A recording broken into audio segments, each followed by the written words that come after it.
Janine and Jericho, latest updates. Ready nang makisaya sa Rainbow Rumble.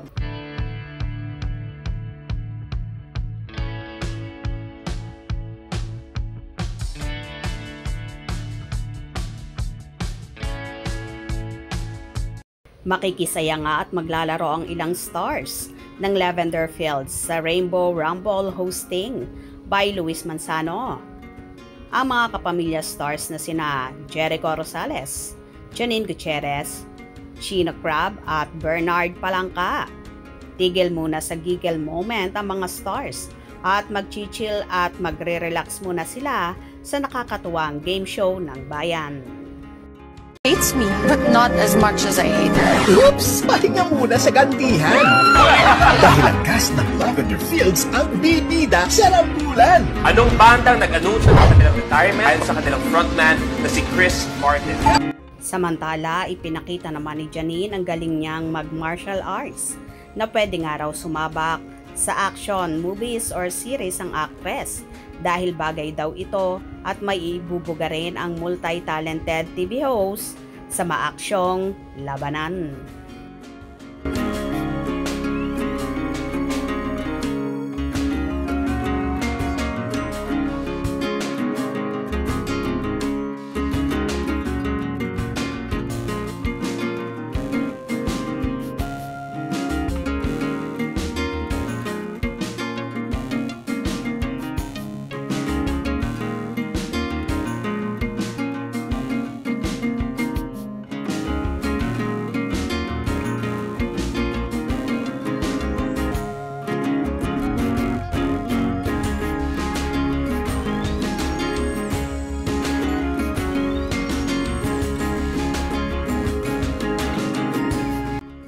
Wow! Kakaiba talaga ang mga actions na ipinakita ni Janine sa naturang martial arts na yon.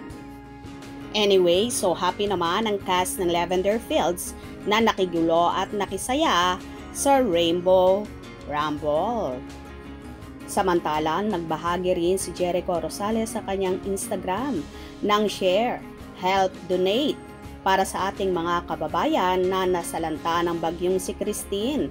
Kaya sa may mga mabuting puso, mag-donate po tayo para makatulong sa ating mga kababayan. Ito nga ang pinaka-latest updates ngayon kina Janine at Echo. Kung nagustuhan nyo ang video na ito, comment down below.